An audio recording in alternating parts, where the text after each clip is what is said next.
Our brain is an electromagnetic organ. Our central nervous system, every cell communicates with its neighbours to see how they are using electromagnetic signals. And so it's an internal thing. And there's a concept in physics and in telecommunications called interference, resonant absorption, an aerial effect. We have all of that in our bodies. And so I was surprised to find that there's so sensible biological, biophysical understanding within our bodies that says these signals interfere with us through resonant absorption by our brains, through damaging our chromosomes in our cells. And so I came up with these simple ideas. Okay, if we have a conductor in us, like water, can we be an aerial? If we're an aerial, what is the organ that goes through our body? Our circulation system, our blood, which is full of water. So what's the main cancer that's caused? Leukemia, which occurs in the blood and the bone marrow going through our bodies. And so whether we're going under power lines with these fields causing an induced field in our bodies with a current flowing down our body to earth, or we're standing in a radio field that hits us, gets absorbed in our body and causes a current to flow to earth, same thing, then we get leukemia. In our sensitive brains, we get brain cancer. And so I have found all these studies showing chromosome damage, DNA damage, which then suggests that you might have other diseases like neurological disease, heart disease, reproductive disease, and there are occupational studies showing all of those diseases, and for radiofrequency exposure, for electrical workers, and I've now done the research about the natural radiation, which was here long before people existed, and I find exactly the same health effects. Really? So, I would like you to talk about that, the health effects from what? I mean, when you say natural, and I know that you've been doing research about the effects of the sun and all kind. Well, you explain it because I don't know that much, but it's very interesting and important. Yes, well, it's a phenomenon which was first thought about by Professor Schumann in Germany in the post-war period, and so they are termed the Schumann resonances. And they are produced by thunderstorms, and most of the thunderstorms in the world are near the equator, the lightning's going bang, bang, bang, bang, bang, and it radiates energy out. It's strapped between the ionosphere and the Earth and goes around the Earth at the speed of light. And if you work that out, it goes around 8 times a second, 8 cycles per second. And then there are harmonics at about 14 and 21 and 22 and 26 cycles per second. And I noticed the similarity between the human EEG in our brains, the brain waves, and these frequencies. And I went back to the Schumann research from the 1950s in Germany and found that they had said that there is a very strong similarity between the human brain waves and the Schumann resonances. So let's do some research to see whether can we alter them by external signals. And they found that the nighttime dominated signals are less than 5 cycles per second. In the daytime are typically 10 cycles per second and more. And they exposed students to 3 cycles per second signals and slowed them down, and 10 cycles per second and sped them up. You mean so their behavior, their thinking, everything in all their bodily functions speed up or slow down? Their brain waves speed up, and their calculation ability gets faster and slower. Their reaction time changes. And the research that followed up here in the United States showed that yes, reaction time changes, the EEG changes, and it's caused by calcium ion efflux and influx.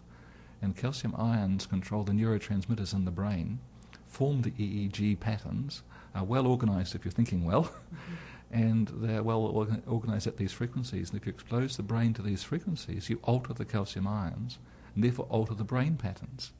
Now that's what Professor Ross 80 in California showed, repeated by the EPA, Carl Blackman, and it's been repeated in about 10 or 20 laboratories around the world that calcium ions are changed by these signals.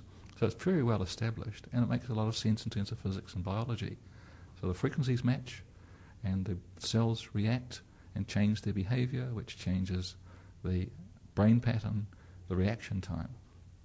And so I thought to myself, are the Germans correct? Because there is now a large body of research showing that after a solar storm, after there are flares on the sun, there's a geomagnetic storm on Earth, then there are all these effects found in the human population, like there's more aggression, there's more suicide, there are epileptic fits, there's more sudden infant death syndrome, so there are heart attacks.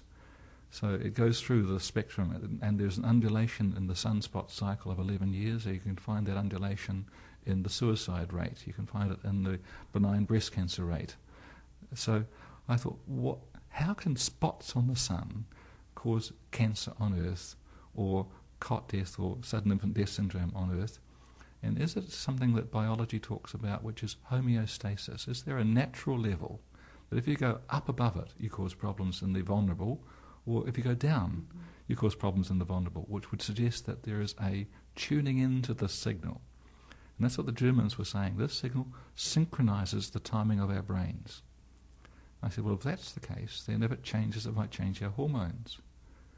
And the most recent research in Colorado shows electrical workers have all sorts of reduced melatonin. That's our day-night neurohormone.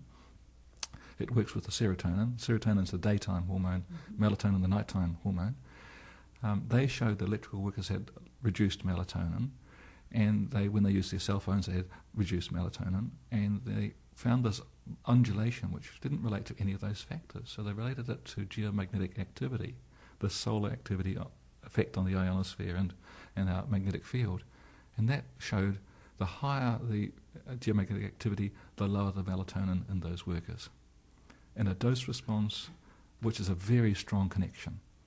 And so the idea that our brains are tuned by this signal, that when it goes too high or too low, it alters our brain activity, it alters our melatonin, our serotonin.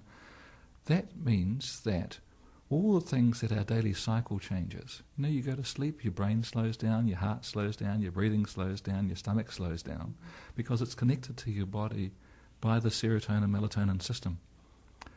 And so if something interferes with that, then it can cause brain effects, heart effects, stomach effects, reproductive effects, cancer effects, because melatonin is a very potent free radical scavenger.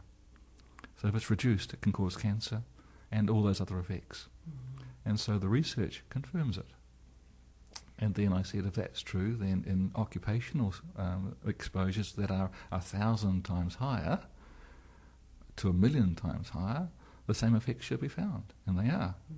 And from RF, radiofrequency radiation, microwave radiation, the effects should be found, and they are much higher, which is sensible because they impact your body much more strongly. Wow, well, this is really a lot to take in, Dr. Neil Cherry. And I'm sort of getting the drift, and probably some people are understanding more and some people are understanding less. So, but I'm getting that there's a huge amount of evidence, and incontroversial amount of evidence to show that there are connections between our environment and our brains and our thinking and sleeping and behavior. And you even said suicide and violence and all these things. And there are many things that are affecting us in these ways that don't get talked about. So it's always amazing to me when people say, oh, we don't know what causes cancer. I mean, there's just, even without knowing about science, I can imagine what all these disruptions in our environment cause cancer. So how, if you would say more about what, how this is affecting our lives, and I mean, we're speaking on the radio here. People are hearing us on the radio. Should we turn off the radio and not talk on the radio anymore?